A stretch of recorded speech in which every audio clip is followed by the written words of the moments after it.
When I arrived in Zanzibar in 2021 to escape the lockdown that was imposed on most European countries due to the COVID pandemic, I was literally shocked about what I witnessed there. The local people, they were selling their land for as cheap as 2,000, 3,000 US dollar. And as a result of that, the island literally got flooded by foreigners from all over the world. Also, because of the fact that next to Mexico, Tanzania, of which Zanzibar is part of, were the only two countries in the world that wouldn't shut down their borders. So I also started looking for land because I felt the fear of missing out. And I went to different places of the island. And even in the bush, you will find jeeps with foreigners looking for land, driving around. It was really like a gold rush. It felt like the wild, wild west. I even called my friends and told them, Yalla Habibi, come to Zanzibar because I was tired of seeing so many white people buying land. And I thought it's time to bring some balance. So I called my brothers and sisters who live in Europe, America, in Ethiopia, and invited them to come to Zanzibar and look together for land. And that's what happened. So the land was so cheap. We were on a shopping spree. You remember the video of Michael Jackson going shopping in Las Vegas? Uh-huh. Bought this one, About midnight. this one. That was us. That is literally how we bought land. And I saw so many people buying land, building themselves beautiful bungalows and villas, and even doing business with them, like renting them out to foreigners, all of that on a tourist visa. Can you imagine? Deep down, I knew, nah, this can't be real. This too good to be true. Something's off. Because where in the world can you just go on a tourist visa, buy land without a working or residence permit, just settling there? Where? Can you imagine going to Germany and just buying a piece of land, building a house, and renting it out just on a tourist visa? That's impossible. But that is exactly what so many Germans did. In fact, there are entire neighborhoods today on the island of Zanzibar that are entirely inhabited by Germans only. And of course, I did my research. I talked to lawyers before I bought my plots, and I talked to so many locals. And whenever I would ask the locals about the challenges, about what to consider before buying land or if it is dangerous, they would just they would just respond by saying Hakuna Matata, sister, we are together. And guess what, my gut feeling wasn't lying. We are in Matatiso big time, fam.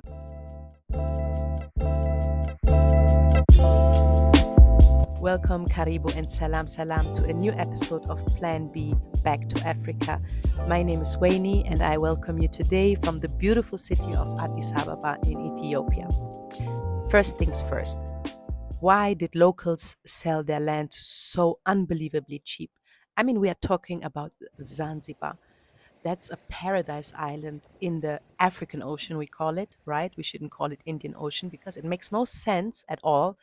Anyways, the first time I visited Zanzibar was in 2008 as a student to volunteer on the island, and my goal was to learn Kiswahili because I was studying African studies at that time, and Kiswahili was my mandatory language. And a year later, I came back again to meet the great legend Biki Dude.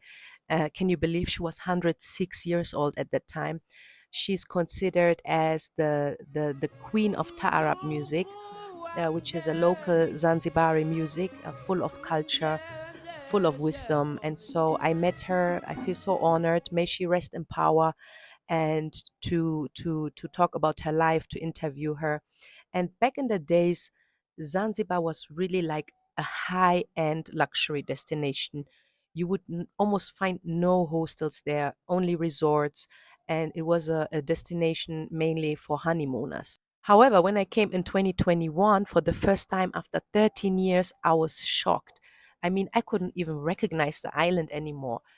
There was not a single spot that was left in the first row of the beach. Everywhere you would find bungalows, hotels, like from high end to low budget, you will find everything. And again, I was so surprised to see the local people selling their lands like bread. And so I did some research and tried to understand what makes people selling their land. Turns out the COVID pandemic played a crucial role in this process. I remember vividly the conversation I had with a local about the impact of the COVID pandemic on Zanzibar and its society. And he told me that when the COVID pandemic broke out, they were watching TV and seeing people in Europe dying like flies, whereby on the African continent, we didn't even have a single COVID case. But still, and that is the paradox about this whole thing, the foreigners who were then living on the island and doing business because they were so scared. Why are you running? They were flooding the airport, selling their businesses, and the locals, they really thought these people are done losing their mind. They were like, where are you running to? People are dying there, nobody's dying here. And still, but that's what happened, right? And they sold their businesses. And so, you know, the majority of the people in Zanzibar, they depend on tourist related economic activities. And when they saw investors and foreign business people leaving the island, they started selling their land to invest the money into other economic activities or to simply renovate their houses. So this is the main reason why the prices for land dropped drastically after the COVID pandemic broke out. And as I said, next to Mexico, Zanzibar was the only place, including Tanzania, that left its borders open. So as a result, more and more foreigners would come in after, I would say, like 8 months after the COVID pandemic broke out. So there was a big influx of foreigners. And it was, as I said, like the wild, wild west. Everybody was buying land. So if you are one of these people that bought land in Zanzibar in the last 3 years, or if you consider buying land on the island because the hype is not over yet, then this episode is definitely for you and you should listen closely because I'm going to share with you the 5 things that no one told us about, but that you should definitely know before buying land on the island. Number one, you do not own and you can never own land on the island of Zanzibar or in Tanzania in general, because all land belongs to the government and to the public. What you basically do is you are buying the rights to use the land. Which brings me to my second point. In order to legally use the land, you have to apply for a lease from the government, a land lease that can be granted for either 33, 66, or 99 years. But 99 years is granted in very rare cases, and if then only to local Zanzibari people, not even to Tanzanians. Number three, and now listen closely, now it's getting serious. You cannot lease land from the government as a private person or private entity. You have to register a company because obviously the country and the government have to benefit from it, right? Whether it be in terms of job creation or taxes. And of course, I was also aware of the fact that I have to register a company because I talked to my lawyer before. However, what no one told me, and here comes point number 4, is that if you want to register a company in Zanzibar as a foreigner, and if you want to be the sole shareholder of said company, you must prove a minimum capital investment of 2.5 million US dollars. I'm so sorry, fam. I had to leave that beautiful location that I was recording the video from and come back home because my microphone battery died. Anyway, please forgive the bad sound quality and let's get back to the topic. As I said, if you want to be the sole shareholder of your company, then you must prove a minimum investment capital of 2.5 million US dollar. Unless you can prove that to the ZIPA, the Zanzibar Investment Authorities, you won't be able to register a company where you are the sole shareholder. The other and only option is to go through the Zanzibar Tourism Commission, where you can register a local company in partnership with the local Zanzibari. Note that person must be from Zanzibar. It's not enough that the person comes from Tanzania mainland. It must be a local person.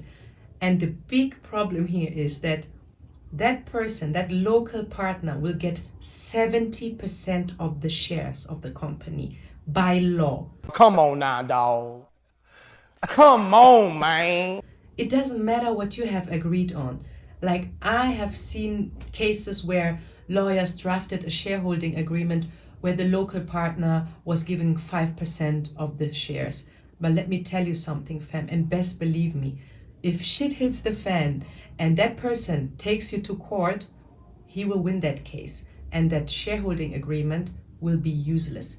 Because, as I said, the 70% of shares are determined by law. Fam, I heard so many horrific stories of foreigners that got scammed by their local partner who was all cool and supportive in the beginning, and in the end scammed the shit out of that person. Like, for instance, a brother from the States, he invested into my neighborhood where I'm staying, and so he invested hundreds of thousands of dollars, built the most beautiful bungalows. In the end, his local partner showed his true colors. When the entire project was finalized, he asked him to pay a 50,000 US dollars in compensation to sign a very important paper to move forward. And since that brother doesn't have that $50,000, that project got stuck. So this is just one of the many horrific stories that I've heard. So if you have bought land on the island of Zanzibar and already started building and investing without considering this crucial information, good luck to you.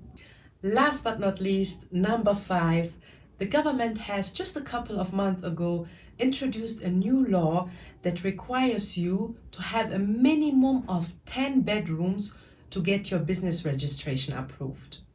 Now, you could ask yourself, why did the government introduce this law? I suspect they did that to avoid that all the foreigners that bought land in Zanzibar and built their private homes with 2, 3, 4 bedrooms, that they falsely declare their property as a business in order to get the lease and the legal papers for their land. I could be wrong, I don't know, but what I know for sure is that the government is hella serious about this. They will send authorities to inspect your property and make sure that you really have 10 bedrooms. The good thing about this is that these 10 bedrooms don't have to be all in one property. They can be distributed among 3, 4 different properties and locations in Zanzibar. Fam, I'm telling you, I'm so happy I got all this information before investing even a single dollar into the 2 plots that I bought in 2021. And instead, I invested my money and my time into establishing a solid Airbnb business through the concept of rental arbitrage. If you don't know what that means, I'm gonna link my video about Airbnb business on the African continent in the end of this video. And yeah, so that basically means, just to make it short, that I rent properties which I then list on short-term rental platforms like Airbnb or booking.com. So I don't own these properties, and I have 8 rooms by now distributed on 3 different properties, and these 3 properties are registered on the name of the landlords, but they are entirely managed by me.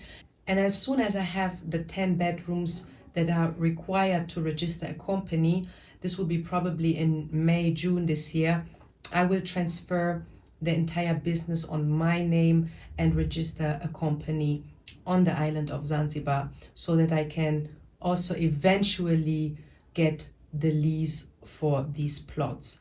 So of course I don't have 2.5 million, but there is always a way. If you have a good lawyer, you know what I mean. Of course, this is golden information that I cannot share here in public. Just know you don't have to be a millionaire to register a company where you are the sole shareholder. I hope you enjoyed this episode and that the information that I shared with you today was helpful.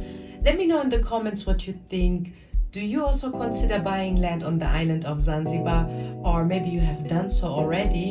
If so, I'm looking forward to read about your experiences, and I look forward to see you next week. Bye!